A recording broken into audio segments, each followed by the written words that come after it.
Captain Ben Torres adjusted his diplomatic uniform as the massive transport ship descended through the purple clouds of planet Zephyr Prime. His hands were steady, but his mind raced with questions. 3 months ago, Earth had received its first message from an alien civilization. The message was simple: send your best linguist to the Crystal Palace. We wish to understand humans. Ben was not Earth's most decorated soldier or smartest scientist. He was just a former archaeology professor who had joined the Space Force when humanity began exploring nearby star systems.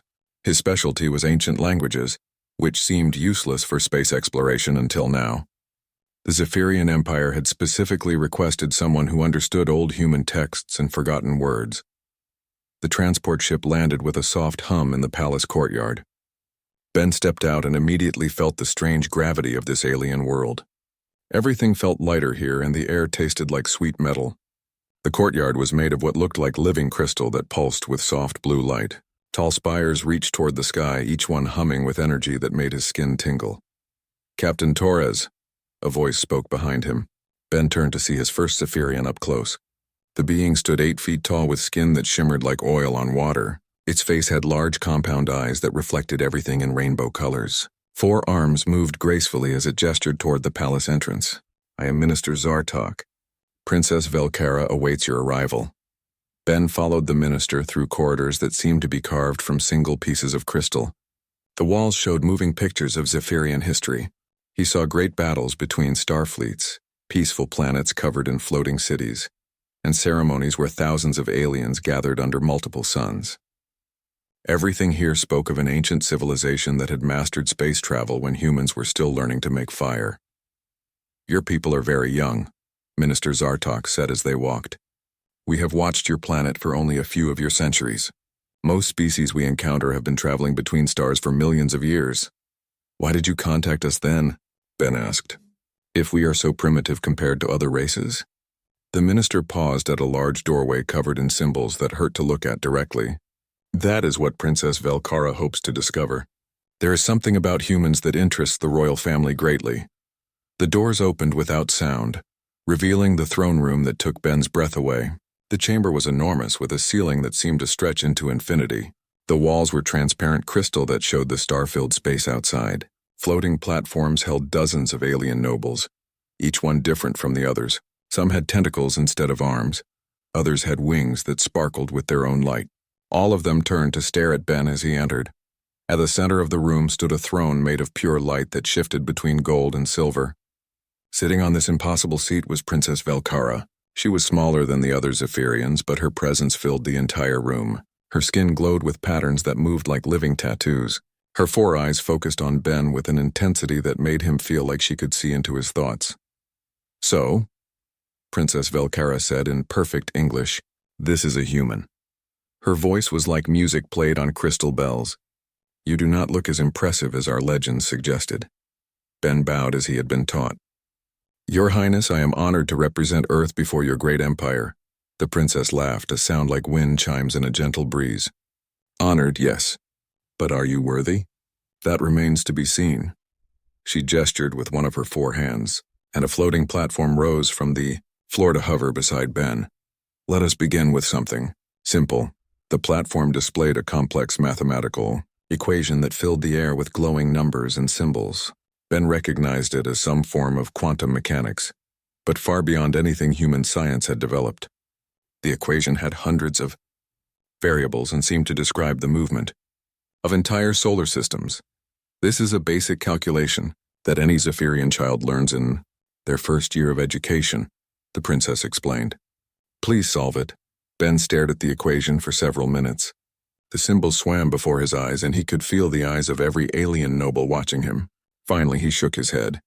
"I cannot solve this, Your Highness. Human mathematics has not advanced to this level." Murmurs of disappointment filled the throne room. Princess Velkara's glowing patterns shifted to darker colors. "Very well. Perhaps you will do better with strategy." The platform changed to show a 3-dimensional battle map. Hundreds of small ships moved around planets and asteroids, attacking and defending in patterns that shifted every few seconds. The princess explained the rules of the ancient Zephyrian wargame called Stellar Conquest. Each player controlled fleets across multiple star systems, trying to capture resources while protecting their home worlds. Ben studied the game carefully. He had always been good at chess and other strategy games, but this was incredibly complex.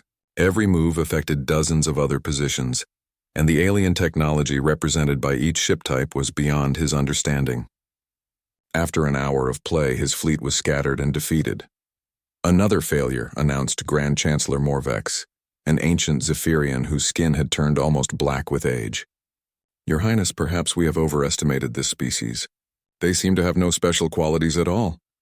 Princess Velkara studied Ben with her 4 eyes, her head tilted in a way that reminded him of a curious bird. One more test, she decided. But this time something different. The platform cleared and displayed a series of technological devices that Ben did not recognize. They looked like a combination of organic curves and crystalline structures, all glowing with internal energy. The princess explained that these were examples of Zephyrian science, tools for manipulating gravity, devices for communicating across vast distances instantly, and machines that could transform basic elements into any material needed. Choose one, Princess Velkara instructed. Study it and tell us how it works. Ben picked up a small device that looked like a crystal flower. It was warm to the touch and hummed with vibration that seemed to resonate in his bones. He turned it over in his hands, looking for any familiar principles. The device clearly used technologies that humans had not even theorized about yet. After examining it from every angle, he set it down and shook his head again. I apologize, Your Highness. This technology is beyond human understanding. The throne room filled with clicking sounds that Ben realized was alien laughter. Grand Chancellor Morvex stepped forward, his ancient voice carrying across the chamber. Your Highness, this proves what many of us have suspected. Humans are simply another primitive species that will never achieve true advancement. Perhaps we should end this meeting and look elsewhere for worthy allies. Many of the floating nobles made sounds of agreement.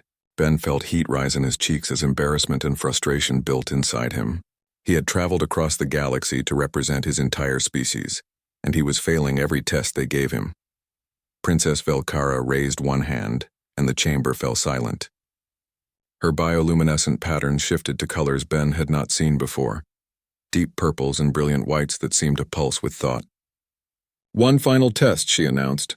If the human fails this, we will indeed conclude that his species has nothing to offer our empire. The platform cleared once more, and something new appeared. It was a rectangular object about the size of a large book, made from some kind of dark metal that seemed to absorb light. Carved into its surface were symbols unlike anything Ben had ever seen. They were not the flowing script of the Zephyrians or the geometric patterns of the other alien races present. These symbols looked ancient, weathered by incredible age. This, Princess Velkara said, her voice dropping to almost a whisper, is one of our most sacred artifacts. It was discovered in the ruins of the first ones, the race that ruled this galaxy before any of our current civilizations existed. The symbols carved into this tablet are their written language. Ben stepped closer to examine the artifact. The symbols seemed to shift and move when he was not looking directly at them. There was something familiar about their structure, though he could not immediately place what it was. For 3,000 years, the princess continued, our greatest scholars have studied these symbols. They appear on ruins throughout the galaxy, always in the same arrangement. We believe they represent words of great power, possibly the key to understanding the technology of the first ones. But no one has ever been able to translate them or speak them correctly. Grand Chancellor Morvex nodded gravely. The first ones vanished without explanation millions of years ago. They left behind structures that dwarf anything our current civilizations have built, and technology that we can barely recognize as artificial. If these words could be understood, they might unlock secrets that would advance our entire galaxy. Princess Velkara's 4 eyes focused on Ben with renewed intensity. These are called the forbidden words because speaking them incorrectly is said to bring terrible consequences. Many have tried and failed. Now we ask you, human, to do what the greatest minds in our empire could not. Ben picked up the artifact carefully. It was heavier than it looked, and touching it sent strange sensations up his arms. The symbols seemed to pulse with their own rhythm, like a heartbeat carved in stone. He studied each mark carefully, trying to understand their relationship to each other. The throne room was completely silent now. Every alien present watched Ben with intense focus. He could feel the weight of their expectations and the disappointment that would come if he failed this final test. As Ben studied the symbols more closely, something began to click in his mind. The structure of the marks reminded him of something he had seen before, but not in any alien context. These symbols had characteristics similar to ancient human writing systems.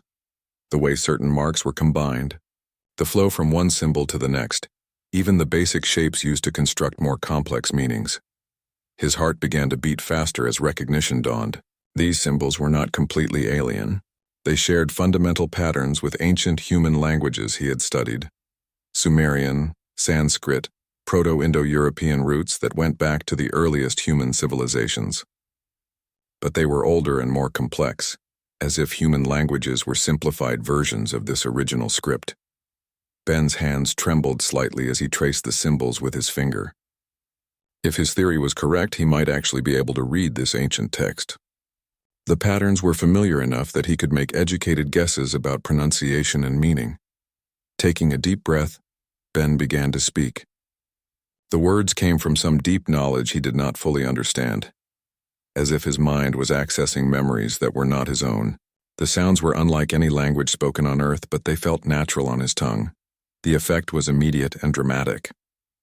As soon as Ben spoke the first syllable, Princess Velcara gasped and began to tremble. Her bioluminescent patterns flashed in rapid sequences of color. By the time he finished speaking all the symbols on the tablet, the entire throne room was in chaos. The princess had fallen to her knees, her four arms wrapped around herself as violent tremors shook her entire body. Her skin flashed between brilliant white and deep black in patterns that hurt to look at directly.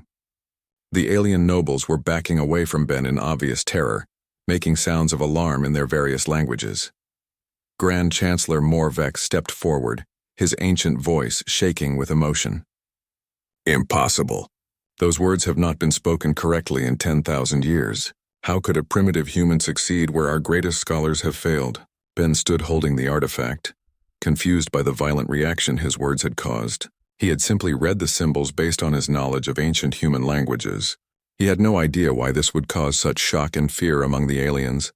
Princess Velcara slowly raised her head to look at Ben. Her four eyes were wide with what looked like terror and awe mixed together.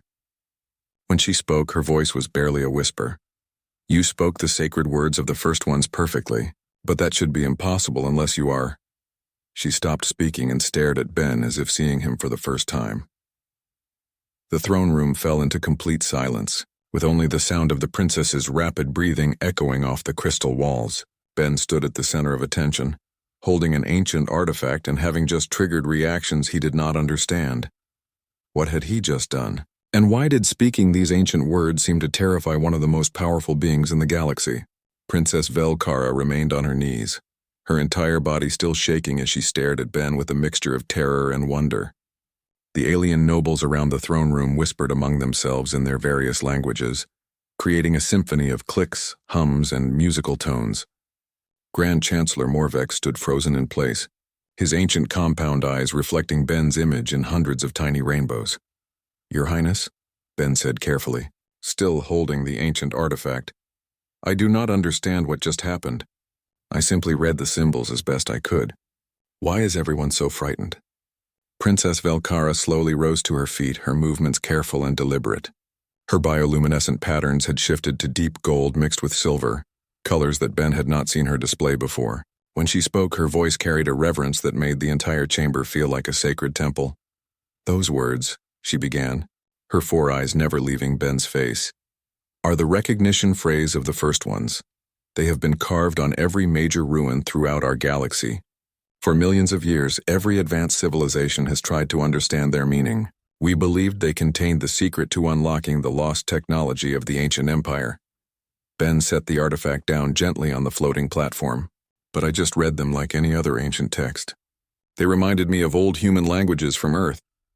The princess stepped closer, her movements graceful despite her obvious emotional state. That should be impossible.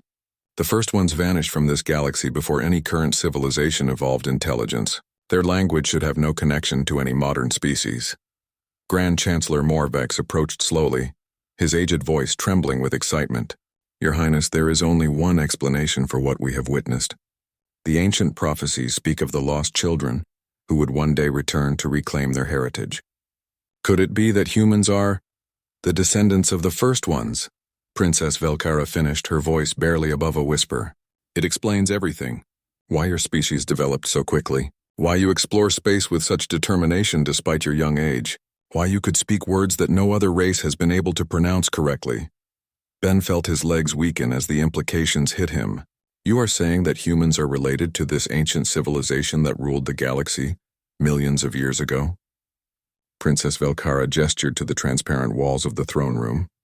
The crystal became opaque and displayed images that took Ben's breath away. He saw massive structures floating in space, cities that spanned entire continents, and beings that looked remarkably similar to humans but taller and more graceful. The first ones, the princess explained, were not so different from you in appearance, but they possessed technology that could reshape planets and harness the energy of stars. They built an empire that stretched across this entire galactic arm.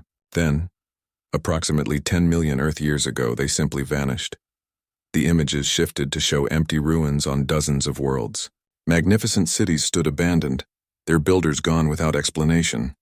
Advanced machines sat silent in vast halls, waiting for operators who would never return. Our archaeologists have found evidence that the first ones did not die out, Grand Chancellor Morvex added. They appear to have left voluntarily. Many of their facilities show signs of careful shutdown rather than sudden abandonment. It was as if they packed up and moved somewhere else. Ben studied the images of the ancient ruins. The architecture was indeed similar to some of the megalithic structures on Earth, but far more advanced. Where did they go? Princess Velkara's patterns shifted to deeper golds. That has been the great mystery. Until now, we believed they had transcended to another dimension, or evolved beyond physical existence. But your presence here suggests a different possibility. She gestured again and the images changed to show a small blue planet orbiting a yellow star. Ben recognized Earth immediately. What if a group of the first ones chose to start over? What if they traveled to a distant world and began again, living simpler lives, allowing their descendants to rediscover technology and space travel naturally? The idea was overwhelming. Ben tried to process the possibility that humanity was not a young species struggling to reach the stars, but the descendants of an ancient galactic empire. But why would they give up all their advanced technology? Perhaps, suggested Minister Zartok, who had been silent until now, they learned that rapid advancement without wisdom leads to destruction. Many civilizations we have encountered destroy themselves when they gain too much power too quickly. Maybe the first ones chose to let their children grow slowly and learn from experience. Princess Velkara nodded thoughtfully. It would explain why humans show such remarkable adaptability and curiosity. These traits would be necessary for a species meant to eventually reclaim their cosmic heritage. Ben looked around the throne room at all the alien faces watching him. The fear had been replaced by something like awe, but also hope. What does this mean for humanity? For Earth? The princess smiled, an expression that transformed her alien features into something almost human. It means, Captain Torres, that your species is not the primitive newcomers we believed you to be.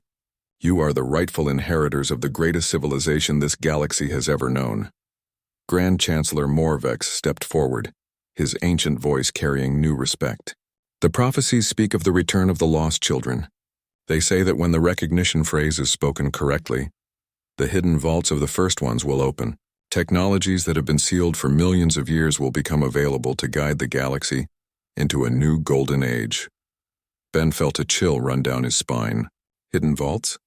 Princess Velkara gestured once more, and the chamber's walls displayed a star map of the local galactic region. Dozens of systems were marked with glowing symbols. Throughout our space, we have found sealed facilities that resist all attempts to open them. The barriers are created with technology beyond our understanding. We have always assumed they would open when we became advanced enough to deserve their contents. But they were not waiting for technological advancement, Ben realized. They were waiting for the right people to return. Exactly, the princess confirmed. The facilities will only open for those who carry the genetic and linguistic markers of the first ones. They were meant to be an inheritance, passed down through the generations until the lost children were ready to reclaim their birthright. Ben's mind raced with the possibilities and responsibilities this revelation brought. How many of these sealed facilities exist? Hundreds, Grand Chancellor Morvex replied. possibly thousands.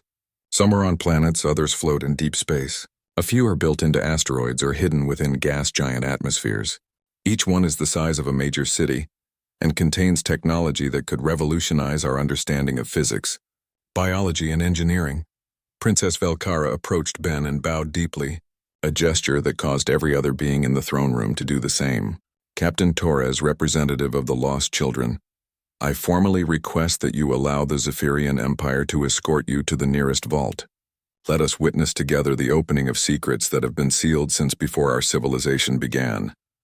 Ben looked around the throne room at the dozens of alien beings all bowing to him, the weight of representing not just Earth, but the legacy of an ancient galactic empire pressed down on his shoulders. Yet he also felt a strange sense of rightness, as if this moment had been inevitable since the day humans first looked up at the stars and wondered what lay beyond.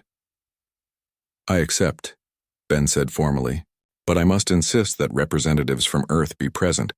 My species has the right to understand their own heritage.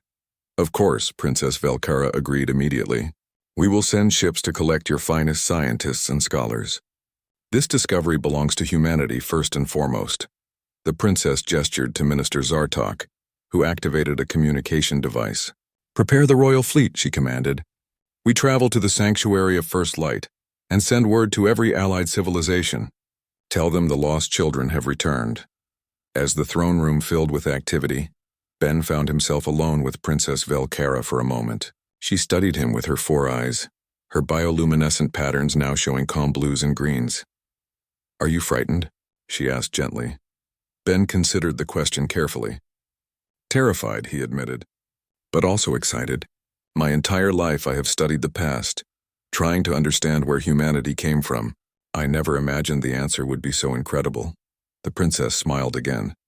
The first ones chose their path wisely. Their descendants have grown into worthy inheritors.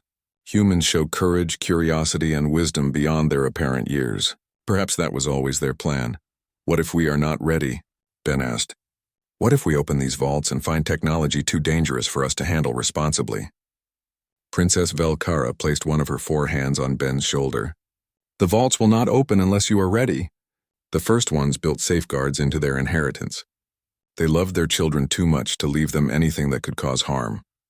Over the next several hours, the palace transformed into a center of frantic activity. Ships arrived from across the Zephyrian Empire carrying scholars, scientists, and historians. Each one wanted to witness the opening of a First One's vault. Messages were sent to allied civilizations throughout the galaxy, spreading news of humanity's true identity. Ben found himself at the center of attention, answering endless questions about human culture, history, and development. The aliens were fascinated by every detail of human civilization, seeing it now as the natural evolution of their legendary predecessors. Your species developed music and art alongside technology, noted one scholar.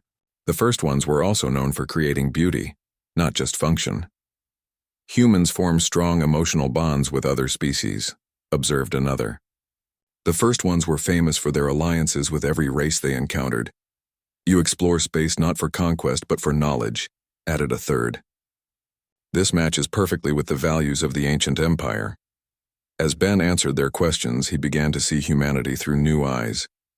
Traits that seemed ordinary suddenly appeared significant.